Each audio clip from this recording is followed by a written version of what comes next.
So it took it a couple of seconds to wake up there, but then it hopped right on to backing out.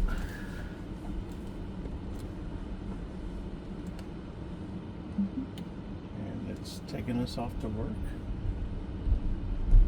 And it's crazy.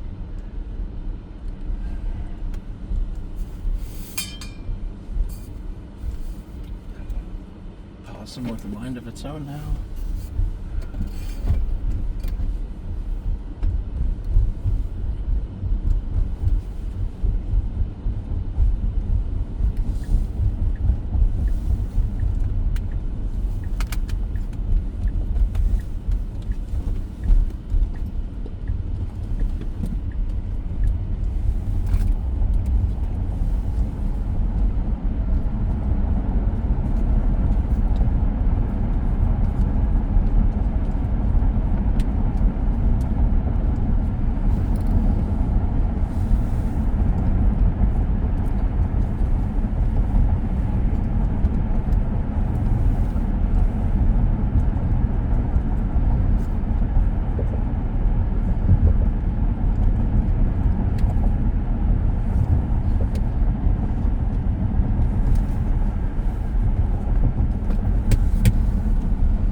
criticizing the move, saying while his behavior was embarrassing, it was not criminal. Gates resigned from the House after being named as the Attorney General, a process cut short after the former congressman became entangled in so many controversies that he just stepped aside. They all threatening his confirmation. He has denied all of those allegations. So there had been that deadlock vote, Julie, at first not to release the report. It looks like now it's going to see the light of day. It is, and I think it's in large part because, one, Matt Gaetz is no longer somebody who is attached to the president-elect. There's no Republican that can go out on a limb, especially in the House, and vote to release a report that could take a potential nominee of the incoming administration. Of course, this report was really the linchpin, the centerpiece for why Matt Gaetz's bid was a record 8 days long, and it's because of the information that this report could contain. The committee spent on and off 3 years investigating this situation. Gaetz had taken to X to say that he can't debate this report. I'll remind you that he had plenty of opportunity to speak to the committee and decided in September of this year that he was done doing so. I think his comments were interesting, but the fact that the committee, the bipartisan panel, voted to release the report may be shocking, but in some ways it's not surprising. And I think it's because Gaetz still has plenty of bad blood among Republicans in the House. They want this report to see the light of day. For whatever Gaetz decides to do next, there could be some damaging information in here. The committee did talk to a lawyer for a 17-year-old girl that allegedly had a sexual encounter with Gaetz that he denied. So that report could come out as soon as this week. Definitely something that could have come out last night if the House passed the continuing resolution, but they want to get out of town before this sees the light of day, and they have to answer questions about that. I expect to do some ugly stuff in there. All right, Julie, before we let you go, just quickly, what do we expect now with this shutdown deadline at midnight tomorrow? Is there even time? Is there the will to get this clean CR through? Well, now they need to rely only on Republican votes, and Johnson's margin is extremely tight. Democrats are not going to help him. If they want to get it done by midnight tomorrow, they have to start the process today, going to the Rules Committee, trying to make sure that those hardliners on that panel muscle this bill through. It is going to be a very heavy lift. I suspect we'll be here into the weekend. NBC News Capitol Hill correspondent Julie Sirkin doing a great job walking us through this very complicated process. Julie, thanks so much. Appreciate it.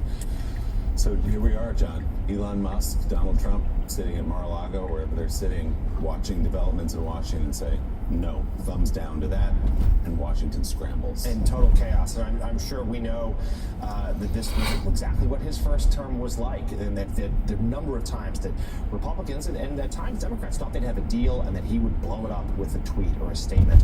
The new thing here is the role that Elon Musk plays. And Jen, let's spend a little more time on that. I mean, Musk, look, he spent $277 million, that's the accounting, to help Trump win this election.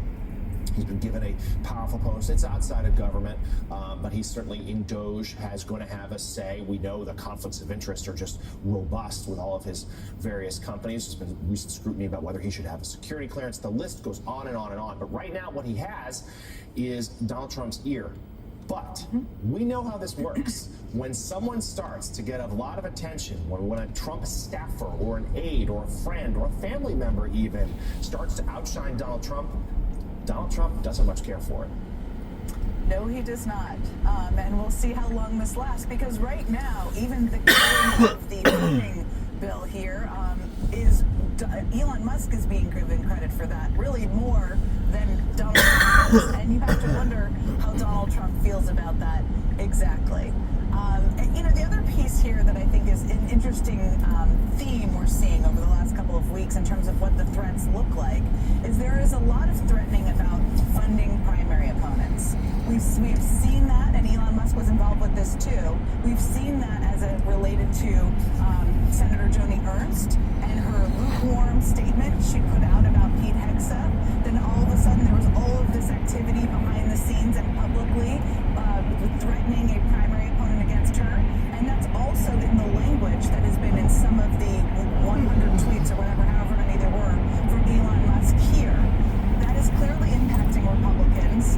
I'm interested to see if that's a threat they continue because it works. But to go back to your original point here, Elon Musk is around Trump all the time. He was in that picture that you referenced that was at the Army-Navy game, creepily kind of right over his shoulder. He seems to be living at Mar-a-Lago. I don't know how Trump feels about that. Maybe he's enjoying it currently. Will he still? And he's also getting credit for having power over Congress over Trump. It definitely seems a lot more assertive on the highway too. This latest, what is it, 13.2.1, I think.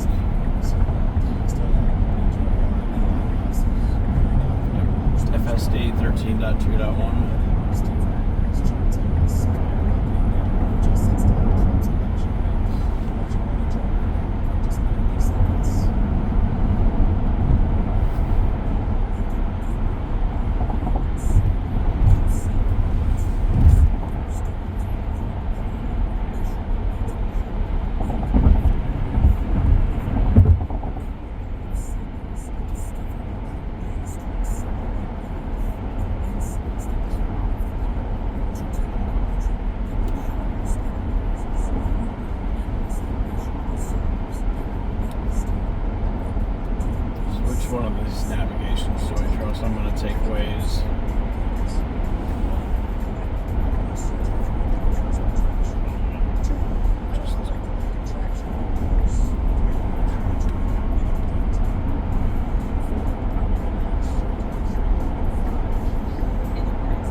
and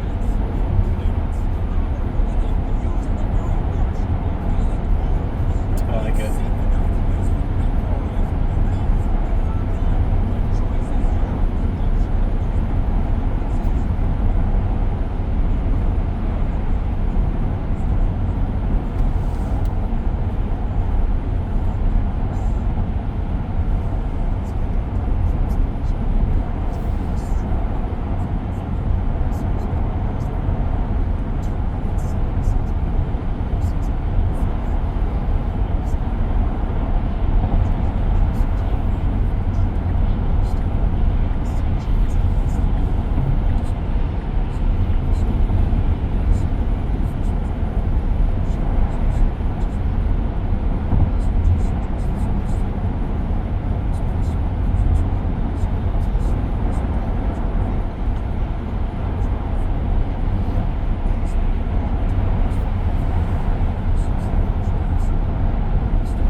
is worth, even though it produces a far fewer cars. Why did it shoot up like that?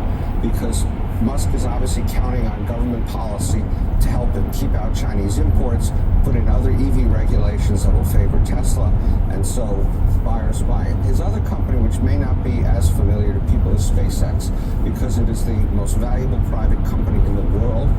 SpaceX only does its valuation twice a year because it's not publicly traded. But what's happened since the election is it's raised some more money at a value that is 67%. Watch out. Hazard reported in 67% up in one 6-month period. Why is that? Because SpaceX obviously is heavily dependent on government contracts and government support for its launches. It tells me auto In fact, lane the new change head is of NASA, unavailable, the but it's proposed doing head of it. NASA, has been on a SpaceX rocket twice and is an investor in SpaceX. So kind of imagine they're going to get more or less what they want. And so that is now a $350 billion company, the most valuable private company in the world, as I said. So when you put it together, what do you have? Musk has Tesla shares, he's got SpaceX, he's got Tesla options, which are just another piece of this puzzle, and then he's got a bunch of stuff that looks pretty small here, but it's $7 billion, it's $13 billion, it's $25 billion in OpenAI, in X, as we know, in some futuristic things called the Boring Company and Neuralink, all of which have gone up enormously in value. And so, as you said in your lead-in, what's happened? His net worth has gone up 135% since the election, $276 billion.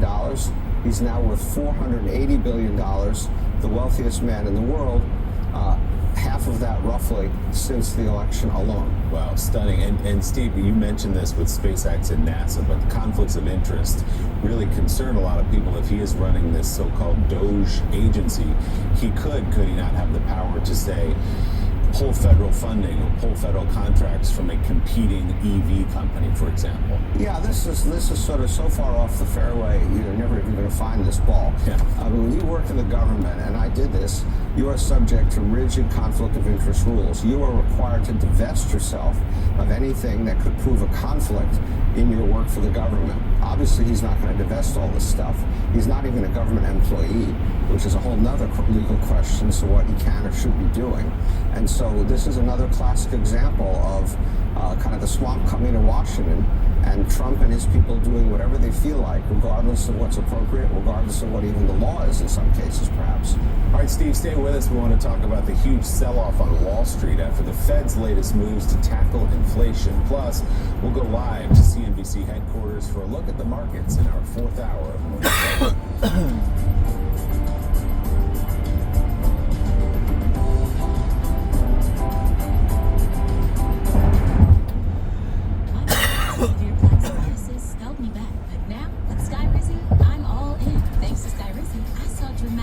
Clearer skin, and many even achieve 100% clear skin. Don't use if allergic. Serious allergic reactions, increased infections, or your fight that may occur before treatment. Get checked for infections and TB. Tell your doctor about any flu-like symptoms or vaccines. With Skyrizi, nothing on my skin means everything.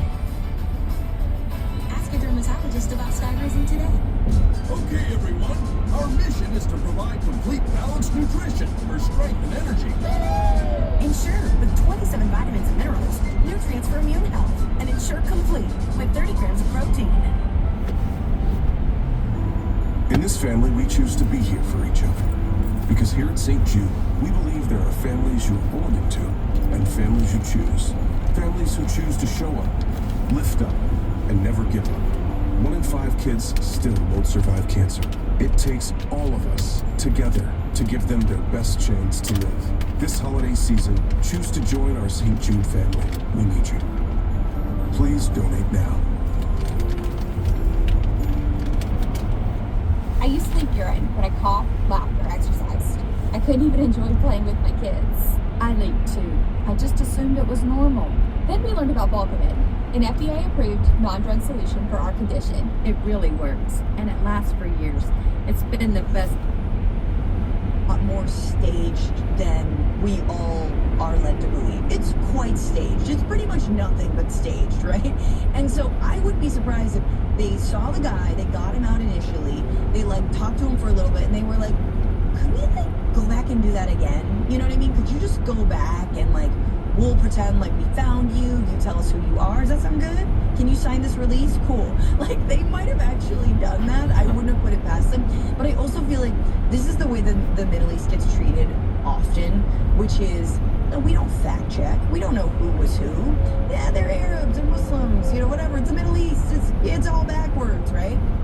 So we don't have to do our due diligence, nor do we have to apologize. And you see that time and time again. And for sure, we've seen that with a lot of the reporting coming out of Gaza during this genocide. Although I do say, and I will just put Clarissa Ward aside, that she's done some of the, some of the good reporting because there's been so little of it.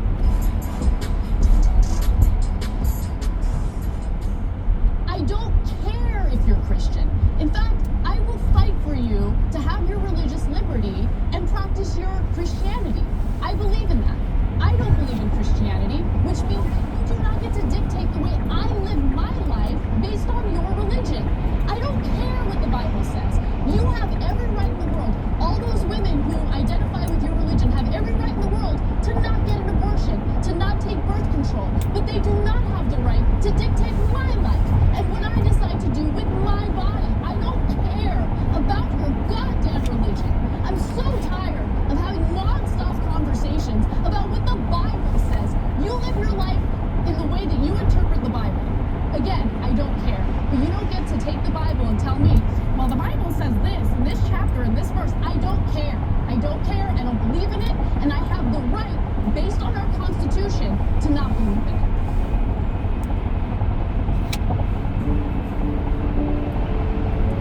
Sonia, Erlene, and Marsha are among the thousands of new women living with metastatic breast cancer doing what they love and taking Ibrance.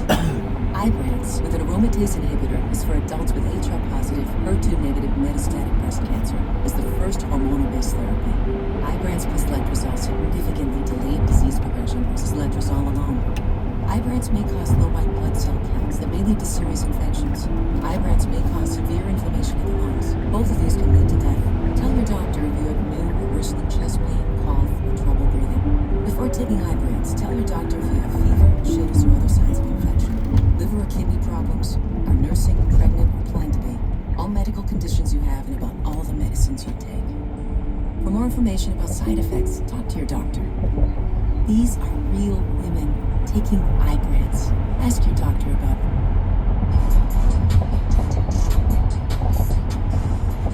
Let's turn now to someone else. God, his arms must be so buff from carrying so much water for dictators because he is not happy about the fall of the Assad regime. That is, of course, Tucker Carlson. Take a look. What I didn't understand and still don't understand is why we're all required to hate Assad. I'm not just speaking for myself. I don't have strong feelings about Assad one way or the other. Apparently he's protected the Christians, so I'm grateful for that as a Christian. But why am I required to hate Assad? Tulsi Gabbard went and met with Assad. She's been attacked ever since. Has anyone ever explained why Americans should hate Assad? Because every regime change operation we ever do, we have to make sure that the opponent is the worst villain since Hitler or Hitler reincarnated. Some ophthalmologist from London is a bloodthirsty dictator. I didn't really Who has 500,000 dead Syrians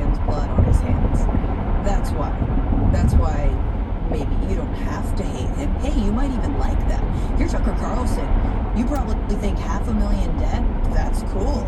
That's my kind of guy. But if you're like a normal person that, you know, like doesn't pine away from being slapped on the butt by Donald Trump, you know, like then you're probably looking at 500,000 dead Syrians in the civil war and going, that's bad. It's not a good thing. That was Tucker Carlson on his show, speaking with economist Jeffrey Sachs, who honestly I think has made some good points about, you know, U.S. imperialism. But when it comes to Assad and Syria, oftentimes people just see black and white, and there is no allowance of real Syrians to speak their truth, and which is, you know, Assad ruled over our country for decades, and his family did for decades, and he ruled with an iron fist, and then when he couldn't do it anymore, he called in support from countries like Russia, which I think are very pertinent here, to F-16, you know, like bury us under rubble all. Like that's the same things that we are seeing Israel do in Gaza. But anyway, as long as he's protecting Christians, except for Assad absolutely killed, maimed, tortured, and imprisoned Christians if they were government dissidents. So, but no, he's just an ophthalmologist. He's just an ophthalmologist from London. Could he be definitely so a lot bad? better with these Obviously, lane changes. RT, which is Russia Today, shared that clip of the Carlson interview. Tucker being featured on Russian state TV. This is media reporting. Is nothing new. Carlson's views on Russian invasion of Ukraine have long been praised by the Kremlin, which played an integral role in holding Assad's regime together over the years. And in fact, Russia's invasion of Ukraine is likely why the Assad regime has fallen, and because that is an extended, what are we now, 2+ years into the war. There's not a lot of extra resources to help prop up Assad and the Syrian regime, which Russia has a lot of strategic interests in that area. There are bases. It is Russia's sort of sphere of influence in the Middle East. But Sharon, it's just ridiculous. We see this all the time. It's Tucker Carlson literally parroting Putin talking points. It's the same thing. And then trying to get all of his viewers, you know, whatever side of the political spectrum they're on, to be like, yeah, who hates Assad? I don't hate Assad. Assad never did anything to me, you know? And it's like, yeah, I don't know. But I don't think 500,000 dead Syrians is good. Look at all the people who are returning to Syria right now. They are thrilled they can finally go home. He doesn't care because, you know, he's still got his home and his family and his ex and lots of money. Why would he do this? For the money, okay? This is the kind of callous, lacking integrity, lacking any kind of moral authority person that he is. And people who just say, you know, I'm not over there, my family's fine, need to wake up and take a look at themselves, but I won't hold my breath on that one. I mean, it is what it is. Tucker's going to be Tucker. He's going to keep tucking away. Yeah, exactly. Meanwhile, we should be more afraid of the non-real, pet-eating Haitian migrants. And ban the books. And the books, then we, you know, it's just like, and again, and this is, I think with Syria, it just gets so polarized and so ridiculous. And it's like, we have to really lift up human rights. Syrians are full people. They come in all different political stripes, just like Americans. And you cannot say that, like, well, strategically, this is a win for the U.S. and I hate U.S. imperialism. No. We have to understand Assad was awful, and good on the people who were able to finally oust him. We will see what happens next. No one's saying it's going to be coming up roses, but no one should also be mourning the death of Assad. Don't allow the powerful to see you feeling hopeless. Even if you do feel hopeless, wallow in your pity and your misery. And I believe me, I do it all the time. Immigrants, you may think is good for the average American worker. It's not, because we end up with worker shortages, and the economy again slows and we get more inflation. So none of this, in my opinion anyway, is good for the American family. And then on top of that, Trump's tax proposals are highly regressive, meaning that people at the rich would get a much larger percentage increase in their after-tax income than people at the bottom. What a surprise. Well, he did it before. The 2017 tax cut, which he wants to extend, would essentially did the same thing. It basically gave more to people at the top, even in percentage terms, let alone in dollars, than to people at the bottom. And as you mentioned, tariffs would raise prices as well. So that's all in this too. Morning Joe economic analyst Steve Ratner with his charts this morning. Steve, it really resonated with us at the table when you said the ball was hit so far off the fairway you can't find the ball. We all went, I know the feeling. I know the feeling. Steve, thanks so much. Good to see you. Coming up, the House Ethics Committee is poised to release the findings of its investigation into the conduct of former Congressman Matt Gaetz. That follows a secret vote on Capitol Hill. We'll run through the new developments with Morning Joe. Comes right back.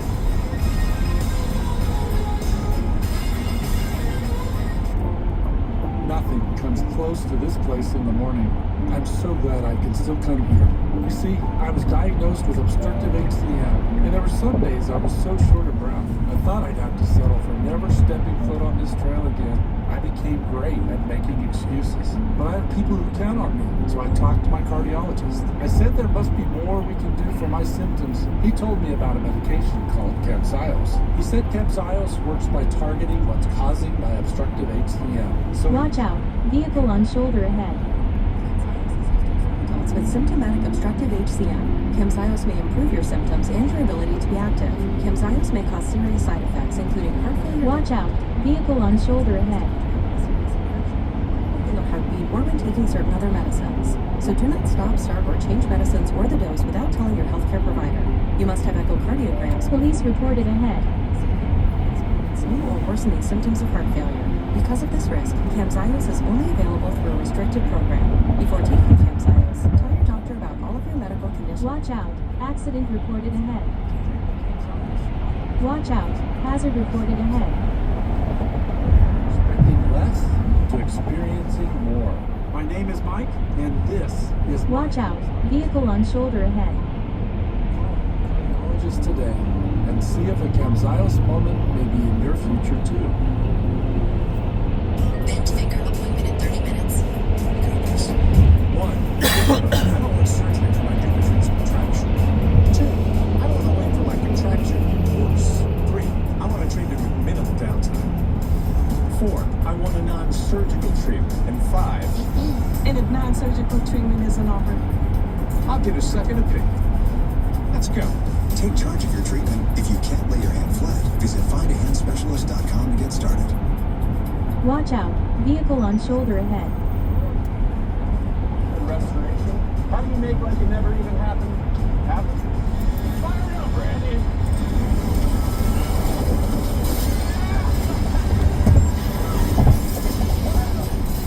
But be prepared for anything.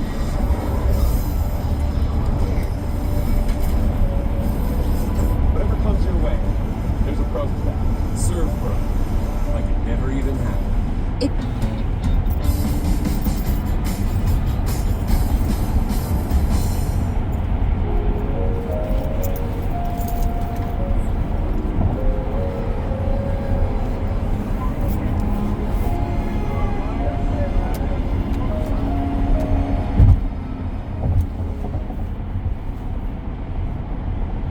The opinion page today.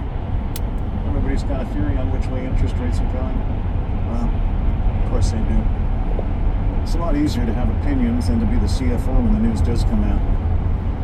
Now, if they've got SAP, then AI can help them prepare for whatever happens. Meaning, they can relax and enjoy the holiday party that they so graciously released a budget for. Missed business calls? They're expensive. Stop missing valuable calls for good. Visit contractingmetrics.com.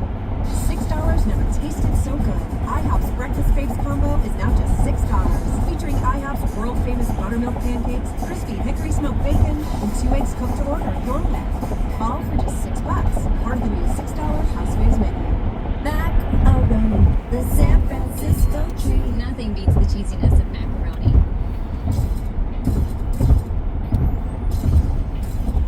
Nope, macaroni's still cheesier.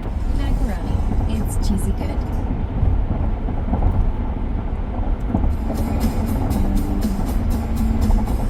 The Senate failed to pass a bill yesterday that would allow local authorities to track aerial drones amid the mysterious sighting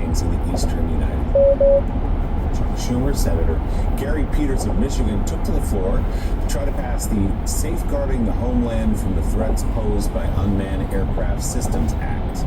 Hopefully that's an acronym that I can figure out. The bill, written and initially proposed last year, would broaden the rights for state and local law enforcement to be able to use software to detect drones. Senator Rand Paul of Kentucky, however, blocked the effort. Because at the time, public trust in government is in historic lows. This body must not rush to grant sweeping surveillance powers without proper consideration and debate by the committees of jurisdiction, which is what I pledged to do beginning in January when we will be in charge of the committees. Senator Rand Paul there. Meanwhile, Tulsi Gabbard, President-elect Trump, to lead America's intelligence agencies, was back on Capitol Hill yesterday for her final round of meetings with senators until the new year. Gabbard, seen as one of the most controversial choices for Trump's cabinet with little intelligence experience and a history of concerning comments about Russia and Syria. However, on social media yesterday, that same Senator Rand Paul of Kentucky backed Gabbard's nomination, writing, "It's time to put the intelligence community on notice. Reform is not just necessary, it's here. I proudly support Tulsi Gabbard." Here's what Republican Senator James Lankford of Oklahoma told reporters. Watch out, vehicle on shoulder ahead. Where are you at this point? Well, I had a great meeting with her. Yeah, I had a great meeting. We spent an hour and a half together talking through all the different things in the press to be able to get her perspective on things. It was actually very helpful. Senator John Cornyn of Texas posted a photo of his meeting with Gabbard on social media, calling her impressive. He said he's looking forward to her confirmation hearing early next year, but did not endorse her nomination yet. NBC News reports Senator Susan Collins of Maine has said she would reserve final judgment until after a background check and the confirmation hearing. Gabbard has only met with 2 Democrats so far, including Senator John Fetterman of Pennsylvania, who said he is open to having an ongoing dialogue with would-be nominees until their confirmation hearing. So Jen Psaki, decode Washington speak for us, if you would. What do you hear in the statements from some of those senators? Well, Watch out, vehicle on shoulder ahead. Person is going to support them, and I will say that especially for Democrats, but that's a respect for process. A lot of these people, I think, have decided they will or won't support nominees. The national security ones here are the ones who are of biggest concern with the most chatter. What's of interest to me is a lot of Republicans have been holding their fire publicly. Is that the same as what's happening privately? Because as we know, the Gates nomination was ended privately, quietly. That's where a lot of the most important conversations happen in Washington, not necessarily publicly. So it seems like not much is going to happen over the next couple of days. On this front, they have to keep the government open. When everybody comes back in January and there's preparation for these hearings, are people more vocal about their concerns about Tulsi Gabbard, about Pete Hegseth? Or are they worried and concerned about this threat of primaries against them if they're up for re-election coming up soon? So that's the factor. But the hearings, I think, though, the last thing I'll say here, the hearings, I think, which clearly seem to be on track to happen for all of these nominees, for Hegseth, for Pam Bondi, for Kash Patel, could be quite fiery. We haven't seen hearings like that in quite some time, and that will be an interesting thing to watch. Yeah, and Mike, I want to pick up on exactly Jen's point there about these hearings that are coming, because I was talking to some Trump officials this week, and as Jen noted, Matt Gaetz, he took himself out of the running there. He realized he had no chance. He bailed out privately, but the rest have all been instructed to fight. This is the strategy from the Trump team is we're not going to ask any of our nominees to withdraw. I mean, they allow for the possibility that some other damaging revelation could emerge that could change the calculus, but at least for now, they're saying, no, we want a full court press. We want to pressure these Republicans. We're seeing that campaign already begin. We want to have Trump's choices get confirmed, which means having those hearings. And those hearings, particularly for, Tulsi Gabbard, yes, Pete Hegseth, Kash Patel, let's add Ibrance with an aromatase inhibitor for adults with HR-positive, HER2-negative metastatic breast cancer is the first hormonal-based therapy. Ibrance plus letrozole significantly delayed disease progression versus letrozole alone. Ibrance may cause low white blood cell counts that may lead to serious infections. Ibrance may cause severe inflammation of the lungs. Both of these can lead to death. Tell your doctor if you have new or worsening chest pain, cough, or trouble breathing. Before taking Ibrance, tell your doctor if you have fever, chills, or other signs of infection, liver or kidney problems, are nursing, pregnant, or plan to be, all medical conditions you have, and about all the medicines you take. For more information about side effects, talk to your doctor. These are real women taking Ibrance. Ask your doctor about it.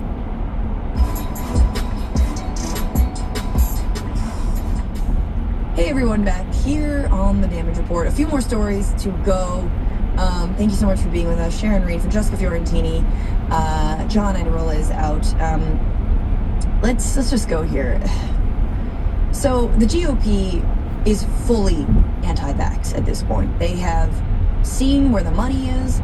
They've seen where the wellness supplement industry is going, and they want a piece of it. Tommy Tuberville and Marjorie Greene are two more that are going full in. Here is Senator Tuberville claiming that everyone has lost someone to the COVID vaccine. At the end of the day, he doesn't believe that we all need to be guinea pigs, that we need to find out that it actually worked first, like the COVID vaccine. It was kind of hit and miss, thrown out there, and we all took it. And I think probably everybody in this group has lost somebody that they either know or friends with or family, possibly from the vaccine, and were perfectly healthy. And that's all he said. Listen, I'm not against anything. I just want to make sure we go with the science and do what's right and not force something on people that they don't need to take. We all know someone who's died of the COVID vaccine? No, you mean, hang on, quick amendment. You mean we all know someone who's died of COVID, okay? Everyone shout it out on the count of 3. 1, 2, 3. My uncle. Okay, there, we all know somebody. So this is all in response to RFK Jr.'s possible confirmation as head of Health and Human Services, obviously someone who is notoriously anti-vax, says that vaccines cause autism, started an entire organization to save the children, but from vaccines. Never mind the children that he's responsible for helping to kill in American Samoa. And in terms of who died of COVID, 1.2 million people died of COVID, not the vaccine. And in fact, according to the NIH, the vaccines prevented nearly 140,000 U.S. deaths. So yeah, 2021 was a rough year, but also we could have lost 140,000 more people. Now, again, back to Green and this upcoming confirmation hearing of RFK Jr. Back to RFK Jr. But Marjorie Taylor Greene, of course, she has to weigh in and one up the stupidity. Now it's difficult with Tuberville, but she tweeted this the other day. I fully believe vaccines cause autism. It's another example of crimes against humanity, and innocent babies, children, and their families are the victims. Quote tweeting some hepatitis, like bogus hepatitis B vaccine that like children who develop. I'm just like, nice lane change to get out so in front of this Elon truck. is in charge I like of X, but this is definitely a departure. It was really assertive there. It just pulled out and said, fuck this semi-truck. Going in the middle lane. Good job. And shit, it's improved my arrival time by at least 5 minutes. I thought I was going to be about 3 minutes late to work, and now I'm 4 minutes ahead of schedule now.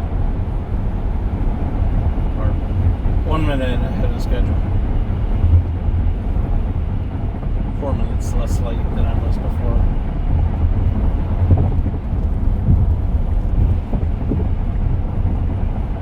So I will be taking over here to avoid any parking lot slowness. But overall, this was a almost no interventions except for when I want to go a different route than this thing's taking me. So I turned off the route and then I turned it back on later. So it was technically a manual intervention to avoid going the way that Tesla wanted me to go.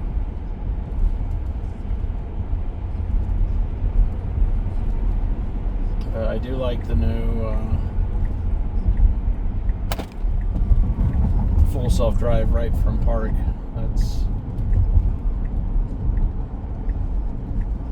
It takes a bit of getting used to hold up there to start going, but hey.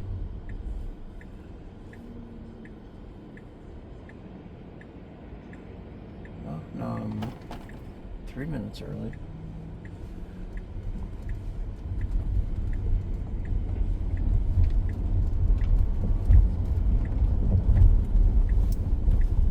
Down to 2 minutes early.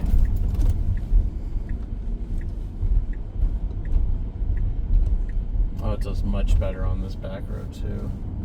It used to just creep along here at like 5-10 miles an hour. Now it's 21, 25, 26, 28, 29. Shit, it's breaking the speed limit by 5. I'm okay with that. We got gas tanks to make. Go faster. Awesome. This is me accelerating now.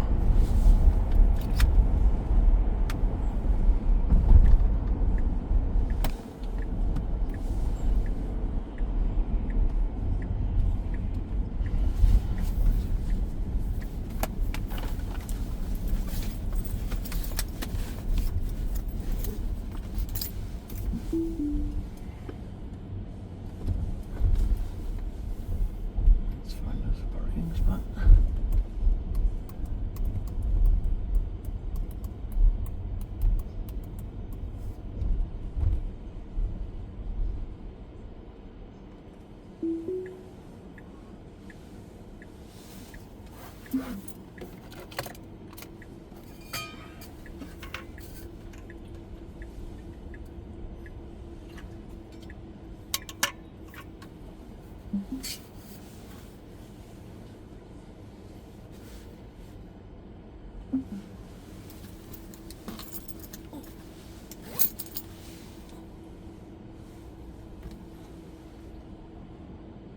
I do like this self-parking because I'm always running right down to the wire on time, and anytime I can spare to pack my bag up and get my shit ready while the car's parking itself is